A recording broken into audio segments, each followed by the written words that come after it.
Assalamualaikum warahmatullahi wabarakatuh. Apa kabar sobat radio malam? Semoga kita semua dalam keadaan sehat, dilancarkan rezekinya dan diberi keberkahan dunia dan akhirat. Amin ya robbal alamin. Abu Nawas divonis mati gara-gara buang air besar di sungai.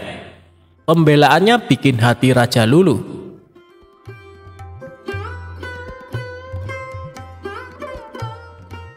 Kisah ini berawal ketika Abu Nawas menjelajahi hutan bersama Baginda Raja. Kala itu, Raja mengajak Abu Nawas untuk mengawal dirinya. Di sepanjang perjalanan ke hutan, mereka berdua dan beberapa pengawal menyusuri sungai. Raja mengingatkan kepada Abu Nawas dan para pengawalnya soal undang-undang kebersihan lingkungan. Salah satu pasal undang-undang tersebut berisi dilarang buang air besar di sungai kecuali raja atau seizin raja. Pelanggaran atas pasal ini adalah hukuman mati.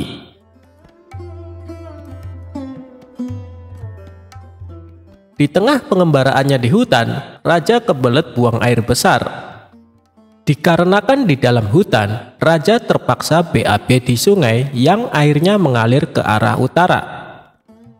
Ketika raja buang air besar, Abu Nawas ikut BAB juga di sebelah selatan raja. Begitu raja melihat ada kotoran lain selain kotorannya, dia langsung marah. Belakangan diketahui yang buang hajat adalah Abu Nawas. Demi hukum, Abu Nawas dibawa ke pengadilan. Ia divonis hukuman mati. Namun, sebelum hukumannya dilaksanakan, Abu Nawas diberi kesempatan untuk membela diri. Raja yang mulia, saya rela dihukum mati, tapi saya akan sampaikan alasan kenapa ikut buang air besar bersama raja. Itu adalah bukti kesetiaanku kepada raja, karena sampai kotoran raja pun harus aku kawal dengan kotoranku. Itulah pembelaanku dan alasanku, Baginda Raja. Hukumlah aku, jelas Abu Nawas. Tak pelak pledoi tersebut membuat raja terharu. Abu Nawas yang tadinya divonis mati akhirnya diampuni dan diberi hadiah oleh Baginda Raja.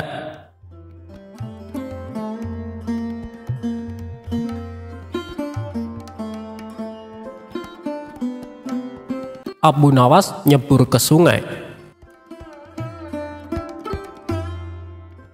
Kali ini cerita antara Abu Nawas dan Abu Jahal. Bermula dari Abu Nawas pagi-pagi berangkat sholat subuh berjamaah di masjid. Setelah itu, ia mencari kayu bakar di hutan. Di perjalanan, Abu Nawas berpapasan dengan Abu Jahal. "Mau kemana Abu Nawas?" tanya Abu Jahal. "Mau cari kayu di hutan," jawab Abu Nawas. "Ayo kita berangkat bersama-sama." "Aku juga mau mencari kayu di hutan," terang Abu Jahal. Abu Nawas pun melanjutkan perjalanannya dengan ditemani Abu Jahal. Ketika mereka berjalan melewati pinggir sungai, tiba-tiba Abu Nawas tergelincir dan hampir jatuh. Namun, untunglah ada Abu Jahal di sampingnya. Abu Jahal langsung menarik tangan Abu Nawas, sehingga Abu Nawas tidak jatuh ke sungai. "Terima kasih Abu Jahal atas pertolonganmu," kata Abu Nawas. Tidak disangka Abu Jahal malah tertawa terpingkal-pingkal. "Lihatlah wajahmu yang lucu itu. Aku tidak bisa membayangkan apabila kamu terjatuh ke sungai. Pastinya akan basah kuyup," ucap Abu Jahal sambil tertawa makin keras. Sementara Abu Nawas hanya diam. Dia tidak mungkin marah kepada Abu Jahal yang baru saja menolongnya. Sejak saat itu, setiap bertemu Abu Nawas, Abu Jahal selalu mengungkit-ungkit kejadian tersebut. Bahkan saat keduanya nongkrong di warung, Abu Jahal terus menceritakan dan membesarkan hal tersebut, sampai-sampai membuat Abu Nawas merasa sangat malu. Sebulan pun berlalu. Akhirnya Abu Nawas tidak tahan lagi. Ia pun mendatangi rumah Abu Jahal. "Hei Abu Jahal, ikutlah denganku," ajak Abu Nawas. "Mau kemana memangnya?" tanya Abu Jahal. "Sudah, pokoknya ikut saja," balas Abu Nawas. Mereka berdua lantas pergi ke suatu tempat. Rupanya Abu Nawas mengajak ke sungai yang dulu dirinya pernah diselamatkan oleh Abu Jahal.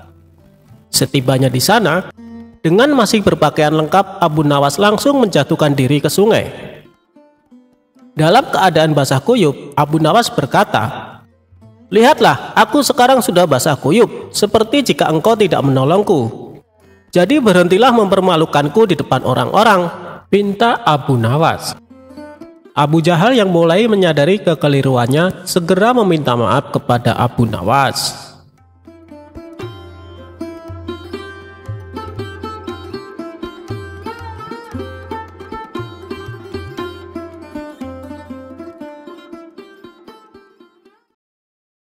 Abu Nawas dapat hadiah melimpah.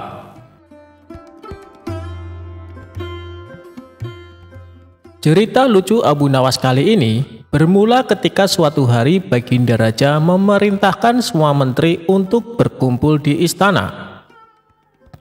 Setelah semua bawahannya itu berkumpul, Baginda Raja lalu menyampaikan maksudnya.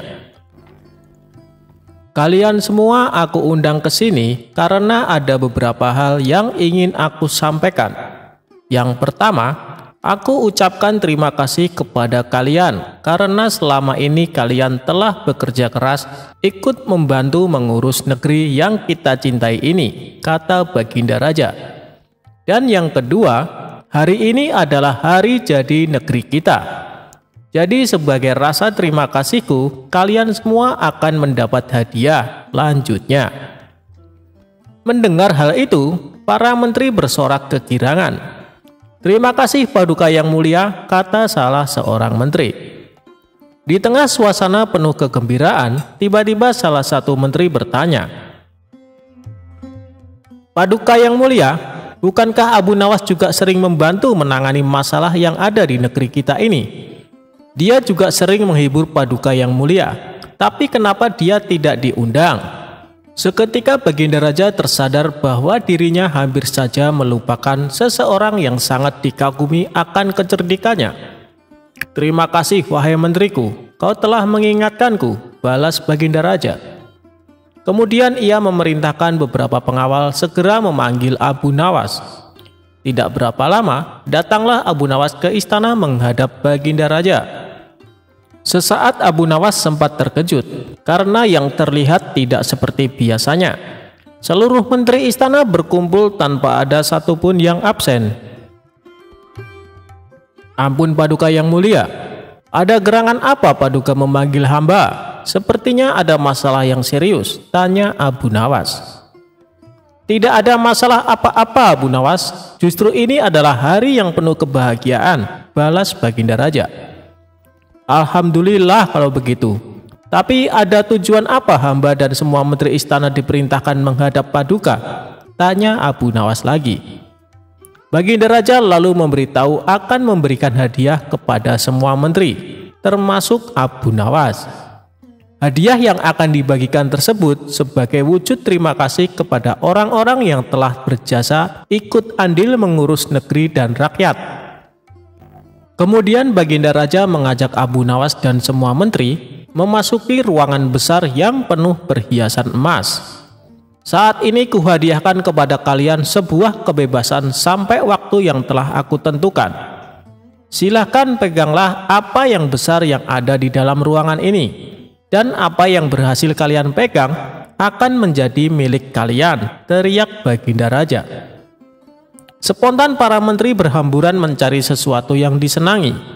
Masing-masing berebut menyentuh perhiasan paling besar agar bisa menjadi miliknya.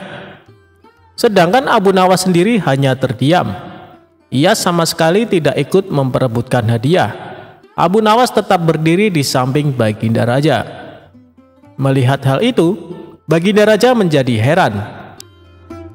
"Hei Abu Nawas, kenapa diam saja? Kau tidak butuh hadiah emas?" tanya Baginda Raja. Ditanya seperti itu, Abu Nawas justru cengengesan sambil terus menatap Baginda Raja. Tanpa diduga, dari belakang Abu Nawas memeluk Baginda Raja sangat erat. "Hei Abu Nawas, apa-apaan ini? Apa yang kau lakukan?" teriak Baginda Raja kesakitan. Baginda Raja berusaha berontak, namun Abu Nawas makin erat memeluknya hingga tidak berdaya melakukan sesuatu. "Abu Nawas, kau sudah gila ya? Lepaskan aku!" teriak Baginda Raja lagi. Kali ini Baginda Raja berontak sekuat tenaga dan akhirnya Abu Nawas terpental jatuh. Ketika Abu Nawas hendak berdiri dan beranjak, Baginda Raja mengumumkan bahwa waktu yang ditentukan telah habis. Dari seluruh menteri terlihat masing-masing memegang beberapa perhiasan emas yang berhasil didapatkan. "Emas yang ada di tangan kalian sepenuhnya adalah milik kalian. Silahkan dibawa pulang," kata Baginda Raja. Maka satu persatu menteri mohon diri pamit pulang. Begitu juga dengan Abu Nawas, ia mohon pamit kepada Baginda Raja. "Tunggu Abu Nawas, jangan pulang dulu.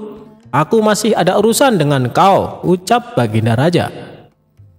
Baginda Raja lalu menanyakan kepada Abu Nawas perihal tingkah anehnya yang tiba-tiba memeluk dirinya. "Maaf Paduka yang mulia, semua menteri Paduka adalah orang-orang bodoh. Mereka lebih memilih beberapa harta Paduka. Padahal jika mereka memilih Paduka, niscaya mereka akan memiliki semua harta itu," ucap Abu Nawas. "Aku melihat semua harta Paduka sangat aku sukai, hingga rasanya sayang sekali jika aku hanya memilih salah satunya. Maka aku memeluk Paduka yang mulia, agar Paduka menjadi milikku dan aku bisa memiliki semuanya," imbuhnya menjelaskan. "Maksudmu bagaimana Abu Nawas?" tanya Baginda Raja kebingungan. "Begini Paduka yang mulia, kebanyakan manusia bodoh di dunia ini lebih memilih harta dunia ketimbang pemilik sejatinya, yaitu Allah Subhanahu wa Ta'ala. Banyak manusia berlomba-lomba hanya untuk mendapatkan sebagian kecilnya saja. Padahal kalau dia mau memilih dan memiliki Allah, niscaya bukan hanya semua yang ada di muka bumi ini yang akan menjadi miliknya, melainkan Allah pun akan menjadi miliknya. Jika Allah telah menjadi miliknya, semuanya akan ia dapatkan. Itulah alasan saya kenapa hamba memeluk Paduka. Dengan begitu, hamba telah memiliki Paduka. Jadi semua yang Paduka miliki kini menjadi milikku juga, termasuk istana dan harta seisinya," papar Abu Nawas sambil cengengesan. "Kamu memang cerdik Abu Nawas," puji Baginda Raja. Maka sebagai hadiahnya, Baginda Raja mempersilahkan Abu Nawas untuk memilih sendiri. Ia mempersilahkan Abu Nawas mengambil hadiah sebanyak yang diinginkan. Akhirnya, tanpa bersusah payah, Abu Nawas bisa mendapatkan hadiah emas yang lebih banyak daripada menteri-menteri istana.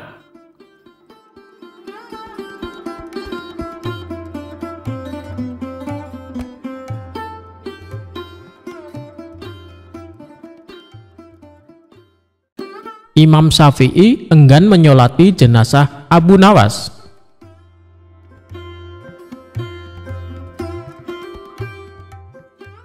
Abu Nawas dengan nama lengkap Abu Ali Al-Hasan bin Hani Al-Hakimi dikenal sebagai seorang penyair Arab yang sangat lihai. Namun di berbagai belahan dunia, Abu Nawas dikenal sebagai seorang sosok yang lucu, kocak alias jenaka. Abu Nawas juga sangat cerdik saat menghadapi raja dan memecahkan teka-teki yang belum ada jawabannya. Abu Nawas adalah seorang sufi yang paham Al-Quran dan hadis, tetapi dia menampakkan tingkah konyol dan kontroversi. Dia hidup di masa Raja Harun Ar-Rasyid dari dinasti Abbasiyah, sekaligus hidup di masa Imam Syafi'i. Masa muda Abu Nawas dikenal sebagai pemabuk yang gemar minum khamar, bahkan dijuluki penyair khamar. Imam Syafi'i kurang suka dengan sikap Abu Nawas karena dianggap tidak mencerminkan seorang muslim.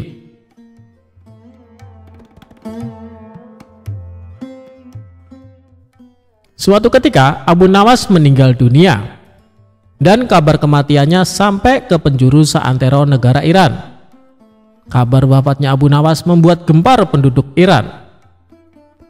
Baginda Raja sebagai teman dekat Abu Nawas merasa sedih mendengar kabar tersebut. Sementara Imam Syafi'i juga mendengar kabar wafatnya Abu Nawas. Namun Imam Syafi'i enggan menyolati jenazah Abu Nawas. Sementara di satu sisi banyak warga berkumpul di rumah Abu Nawas untuk melayat dan mendoakan jenazah Abu Nawas. Ketika jenazah Abu Nawas hendak dimandikan, salah seorang warga menemukan kertas di saku Abu Nawas. Kertas tersebut ternyata berisi syair Abu Nawas yang ditulis terakhir kali sebelum beliau meninggal dunia. Adapun isi syair tersebut sebagai berikut.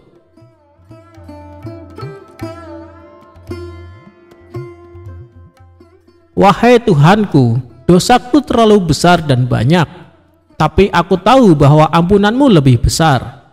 Jika hanya orang baik yang boleh berharap kepadamu, kepada siapa pelaku maksiat akan berlindung dan memohon ampunan? Aku berdoa kepadamu seperti yang engkau perintahkan, dengan segala kerendahan dan kehinaanku. Jika kau tampik tanganku, lantas siapa yang memiliki kasih sayang? Hanya harapan yang ada padaku ketika aku berhubungan denganmu dan keindahan ampunanmu, dan aku pasrah setelah ini.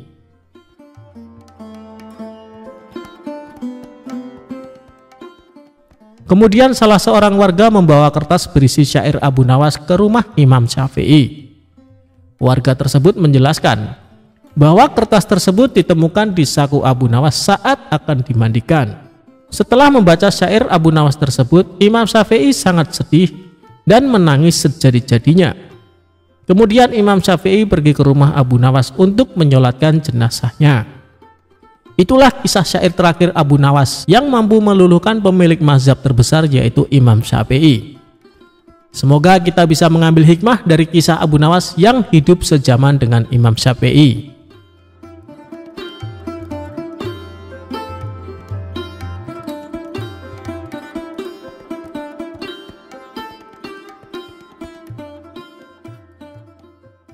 Abu Nawas sayembara bawa air laut tawar. Kisah Abu Nawas kali ini berawal dari Baginda Raja yang memiliki seorang menteri kepercayaan dan senantiasa mendampingi. Menteri itu bernama Abu Jahal. Namun kepercayaan yang diberikan Baginda Raja sering dimanfaatkan oleh Abu Jahal untuk memperkaya diri. Terkadang ia meminta upeti kepada rakyat dengan mengatasnamakan Baginda Raja. Hal ini tentu saja membuat Abu Nawas geram, tapi tidak berani mengadukannya ke Baginda Raja. Sebab dengan kedudukan yang dimiliki, Abu Jahal bisa saja memutarbalikkan fakta dan menuduh Abu Nawaslah pelakunya.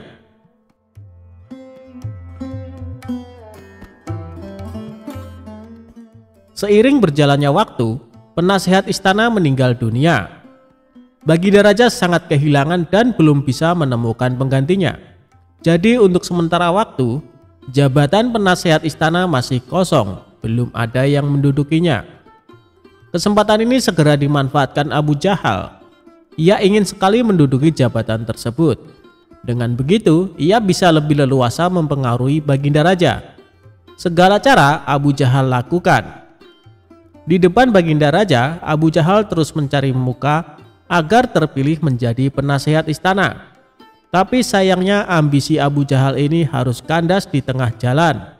Karena tidak berapa lama, Baginda Raja justru memilih Abu Nawas untuk jadi penasehat istana.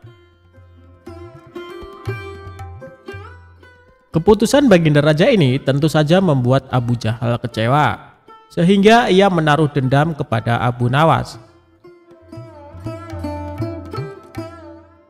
Suatu hari ketika Abu Jahal melihat Abu Nawas sedang duduk bersama Baginda Raja, timbul pemikiran di kepalanya. Seharusnya aku yang duduk di tempat Abu Nawas. Abu Nawas tidak pantas duduk di situ. Abu Nawas itu apa dia? Tidak mampu mengurus masalah kerajaan. Pantasnya dia jadi pelawak istana, gerutu Abu Jahal dalam hati.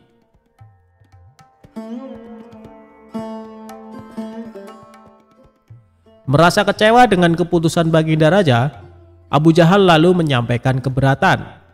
Pada suatu hari, saat Baginda Raja sedang duduk sendirian di singgasananya, Abu Jahal menghadap dan berkata, "Ampun Paduka yang mulia, hamba izin menghadap Baginda Raja. Baginda Raja terkejut melihat Abu Jahal yang tiba-tiba menghadapnya. Ada apa Abu Jahal? Apa yang ingin kau sampaikan? Tanya Baginda Raja. Ampun Paduka yang mulia, hamba rasa Abu Nawas tidak pantas menjabat sebagai penasihat istana. Karena menurut hamba, dia tidak tahu apa-apa soal negara. Abu Nawas itu apa keahliannya? Cuma melucu, tutur Abu Jahal. Tapi bukankah Abu Nawas terkenal cerdas? Dia juga seorang yang jujur, ujar Baginda Raja. Apakah Paduka sudah meragukan kejujuran saya? Tanya Abu Jahal. Bukan seperti itu, kamu kan sudah menduduki jabatan menteri istana. Jadi wajar kalau Abu Nawas yang mengisi jabatan penasehat istana, jawab Baginda Raja. Tapi hamba lebih berpengalaman Paduka yang mulia. Apalagi mengenai kenegaraan, hamba juga ahli berperang. Tubuh hamba kekar dan perkasa. Lalu hamba sudah lama berbakti kepada Baginda Raja. Hamba rasa hambalah yang lebih pantas menjadi penasehat istana, ucap Abu Jahal. Melihat ambisi Abu Jahal yang begitu besar ingin menjadi penasehat istana, Baginda Raja akhirnya membuat keputusan. Ia ingin mengadakan sayembara antara Abu Nawas dan Abu Jahal. Maka dipanggillah Abu Nawas untuk datang ke istana. Singkat cerita, Abu Nawas pun datang menghadap Baginda Raja.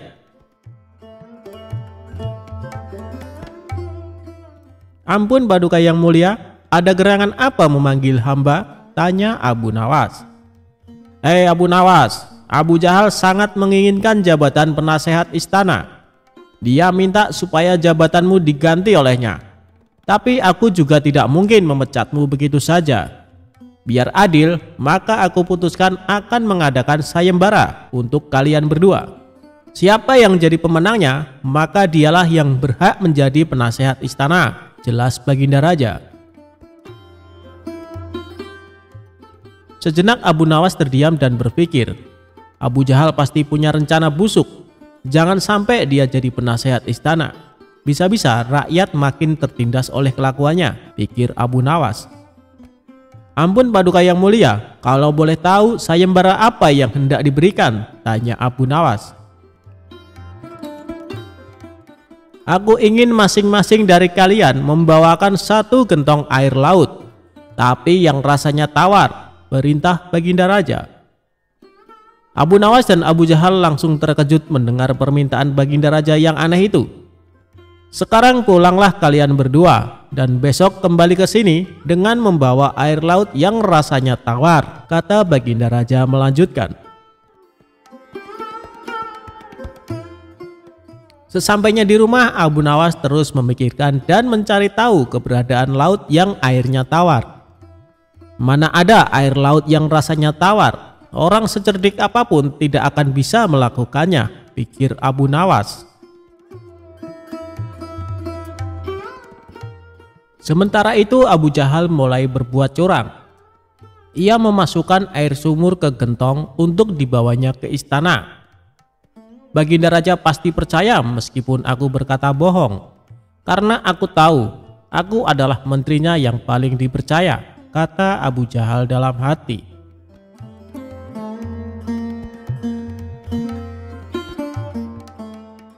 Keesokan harinya, Abu Nawas dan Abu Jahal datang ke istana dengan membawa gentong masing-masing.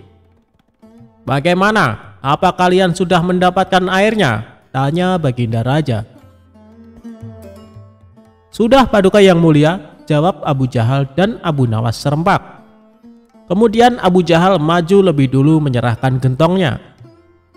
Ini Paduka, air laut permintaan Paduka, ucap Abu Jahal. Baginda Raja lalu mencicipi air yang dibawa Abu Jahal. Bagus Abu Jahal, air ini rasanya tawar. Tapi benarkah ini berasal dari laut? Tanya Baginda Raja. Benar sekali Paduka, hamba sengaja mengambilnya dari laut yang tidak diketahui oleh banyak orang, jawab Abu Jahal penuh percaya diri. Sekarang tibalah giliran Abu Nawas menyerahkan gentong miliknya. Ketika Baginda Raja mencicipi air yang ada di gentong Abu Nawas, ia pun langsung berkata, Hei Abu Nawas, kenapa rasanya masih asin dan getir? Yang aku minta air laut rasa tawar, ucap Baginda Raja. Ampun Paduka yang mulia, tapi memang begitulah rasa air laut, balas Abu Nawas. Baiklah, karena lomba ini dimenangkan Abu Jahal, tentu dia yang akan menjadi penasehat istana, tutur Baginda Raja. Mendengar itu Abu Jahal sangat kegirangan, sudah tidak sabar ingin menduduki jabatan tersebut. Ternyata sangat mudah mengelabuhi Baginda Raja, pikir Abu Jahal. Tapi tiba-tiba Baginda Raja kembali berkata, "Hai Abu Jahal, di mana kamu menemukan laut yang airnya tawar? Antarkan aku ke sana sekarang, aku ingin mandi di sana," titah Baginda Raja. Seketika wajah Abu Jahal menjadi pucat, tubuhnya lemas dan gemetaran. "Anu Paduka yang mulia, hamba kenapa? Kalau kamu tidak bisa membuktikannya, berarti kamu telah membohongiku," ucap Baginda Raja. "Ampun Paduka yang mulia, air yang hamba bawa memang bukan air laut, tapi air dari sumur," kata Abu Jahal ketakutan. "Kamu lancang Abu Jahal, kamu kira aku anak kecil yang mudah dikelabui? Karena kamu telah berani berbohong, maka sebagai hukumannya kamu bukan hanya gagal jadi penasehat istana, tapi juga akan dipecat dari menteri. Kamu juga harus menjalani hukuman penjara," bentak Baginda Raja. Kemudian Baginda Raja memerintahkan beberapa pengawal untuk menangkap Abu Jahal dan memasukkannya ke penjara. Kini tinggallah Abu Nawas di hadapan Baginda Raja. "Hei Abu Nawas, bukankah kamu terkenal cerdik? Bisa saja kamu membohongiku, dan dengan kecerdikanmu itu kamu tentu bisa menutupi kebohonganmu. Tapi kenapa tidak kau lakukan?" tanya Baginda Raja. "Ampun Paduka yang mulia, hamba memang cerdik, tapi hamba bukan pembohong. Secerdik apapun manusia, tidak akan ada yang bisa mengubah rasa air laut menjadi tawar," terang Abu Nawas. "Kamu benar Abu Nawas, itulah orang yang saya cari untuk menduduki jabatan sebagai penasehat istana. Cerdik dan jujur," kata Baginda Raja tersenyum puas.